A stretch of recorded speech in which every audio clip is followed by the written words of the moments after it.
성인 남성 기준으로 저는 700폭 정도가 나와야 그로 인해서 객단가를 높일 수 있는 거죠. 자연스럽게 추가 주문이 생기게 되고요. 재방문으로 연결되지 않는.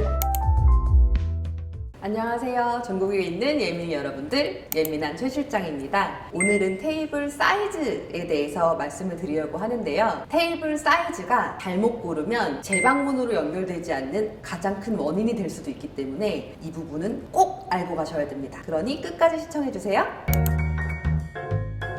메뉴에 따라서 테이블 사이즈는 완전히 달라져야 하는데요. 기본적으로 테이블 사이즈, 카페에서 많이 쓰이는 사이즈는 600각 혹은 600파이를 제일 많이 써요. 600각은 제가 앉아있는 이 사이즈가 바로 600각입니다. 60cm를 말하는 거거든요. 두 명이 앉았을 때나 혼자 앉았을 때 이 테이블 위에 음료 2잔, 디저트 메뉴 2개 정도 올려놓고 그리고 내 핸드폰, 소지품 이런 게 올라갔을 때도 충분히 괜찮은 정도의 사이즈라고 보시면 될 것 같아요. 그게 그래서 기본 사이즈로 제일 많이 쓰이는데, 근데 만약에 내가 판매하는 메뉴에 식사를 대체하는 메뉴가 있거나 접시가 크게 들어가는 메뉴가 있다. 그러면 달라져야죠. 브런치 카페일 경우에는 파스타, 샐러드, 샌드위치 이런 것들을 많이 판매하시게 되잖아요. 혼자서 먹을 때는 600각도 식사 메뉴가 있어도 괜찮아요. 근데 만약에 2명이 온다. 트레이를 통째로 가져오거든요. 2개가 올라가기에는 빡빡해요. 보통은 트레이가 그래서 앞쪽으로 이렇게 튀어나오게 됩니다. 그러면 그때부터 조금 불편한 거예요. 나는 편하게 식사를 하러 왔는데. 그래서 내 메인 메뉴가 식사를 대체하는 메뉴가 있다고 하면은 600보다는 700이나 800 사이즈를 추천을 드리는데요. 성인 남성 기준으로 저는 700폭 정도가 나와야 편안한 식사가 가능하다라고 말씀드려요.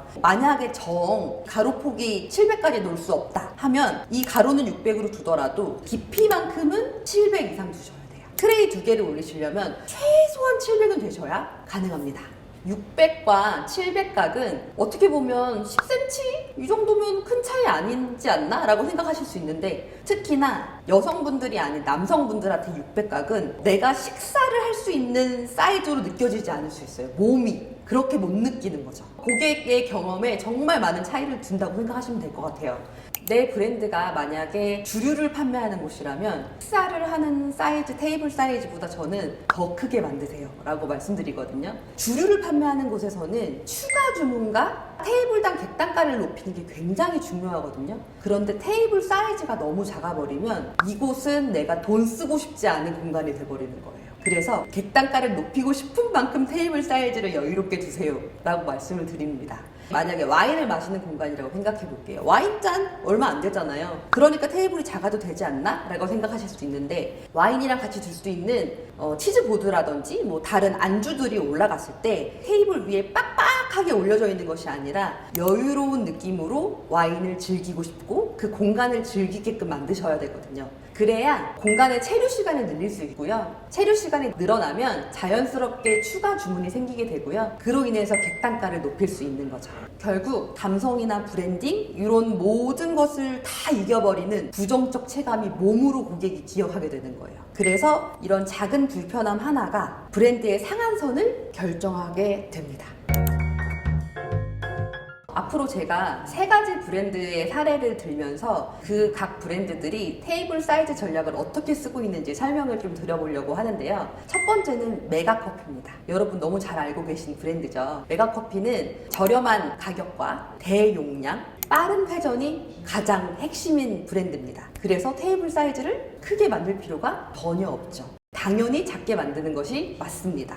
메뉴는 특히나 음료 중심이라서 그 회전율에 따라서 또 매출이 바로 연결돼 있다고 보시면 되거든요. 그래서 테이블을 크게 만들면 회전율이 그만큼 떨어지기 때문에, 그리고 1인 노트북 작업을 기준으로 봤을 때도 600폭이면 사실 충분해요. 메가커피는 테이블 사이즈가 작아도 되는 대표적인 모델이다. 내가 운영하는 브랜드가 메가커피와 같은 방향성을 가지고 있다? 그러면 600 이하로 잡으셔도 충분합니다. 메가커피는 사실 600보다 더 작게 만드는 공간도 많아요.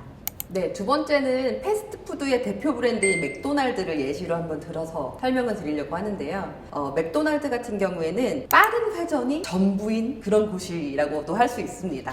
2인용 테이블도 타이트 타이트하게 설계하는 편이거든요. 보통 가로는 600 아니면 650, 깊이를 700이나 750으로 잡는 경우가 많아요. 앞서서 얘기했던 부분인데 트레이를 두 개를 올리기 위해서 정사각이 아니라 직사각형으로 만드는 대표적인 곳이거든요. 여기는 음식을 오래 두고 먹는 구조는 절대 아니잖아요. 충분하지만 딱 필요한 만큼의 사이즈만 제공하는 그런 곳이다. 빠른 회전을 만드는 전략적인 좁음과 불편함을 선택한 브랜드라고 볼 수 있습니다. 네, 세 번째는 빌즈라고 하는 호주식 브런치 카페에 대해서 설명을 한번 드려보려고 하는데요. 빌즈 강남을 한번 가보면 들어가자마자 느껴지는 게 뭐냐면 와, 이 공간 되게 넓다. 테이블 간 간격도 굉장히 넓다. 이런 생각부터 들거든요. 그런 게 바로 인테리어적으로 그냥 잘 꾸몄다가 아니라 브랜드 전략 그 자체라고 보시면 될 것 같아요. 보통 2명이서 방문을 하게 되면 메뉴를 보통 2개 안 시키고 3개 정도 시키거든요. 그러면 테이블 위에 메뉴 3개에 음료 2개에 물컵에 커틀러리에 소스랑 이런 곳에서 과연 600값? 기본적인 600값 쓸 수 있을까요? 그래서 빌즈는 대부분 기본 테이블이 다 800에서 900이에요. 그게 바로 브랜드 전략인 거죠. 예민한 최 실장이 이렇게 정리해드릴게요. 회전이 중심인 곳이다. 그러면 600에 600값 기본 사이즈면 충분합니다. 오히려 그거보다 작아도 되는 경우도 많고요. 그 다음 베이커리 중심의 카페다. 내가 사용할 트레이를 기준으로 고르시되 테이블의 깊이는 좀 더 깊으셔도 된다.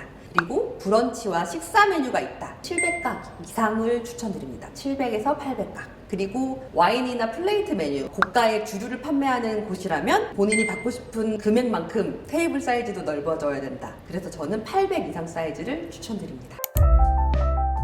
바로 테이블은 공간에 맞춰서 테이블 사이즈를 결정하는 것이 아니라 내가 판매할 메뉴와 그 메뉴의 가격에 맞춰서 테이블 사이즈를 결정하셔야 됩니다. 테이블 사이즈가 좁고 불편함을 느끼게 되면요, 고객들은 여기 테이블 사이즈가 왜 이렇게 작나요? 라고 말하시는 분들은 없어요.